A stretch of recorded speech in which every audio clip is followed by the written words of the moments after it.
वज़ीर ख़ज़ाना मोहम्मद औरंगज़ेब ने कमर्शियल बैंकों को इलेक्ट्रिक व्हीकल्स, घरेलू सामान और स्मॉल एंड मीडियम कारोबार के लिए फंडिंग पर जोर दिया।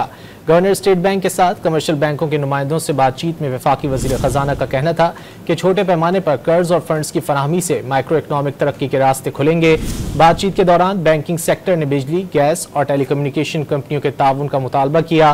बैंकर्स का कहना था कि कर्ज देने के लिए फैसला साजी में इन कंपनियों से मिलने वाला डेटा सूदमंद साबित होगा।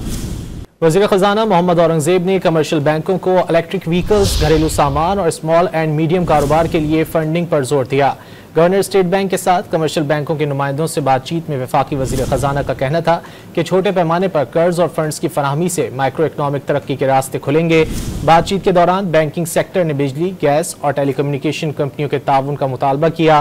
बैंकर्स का कहना था कि कर्ज देने के लिए फैसला साजी में इन कंपनियों से मिलने वाला डेटा सूदमंद साबित होगा।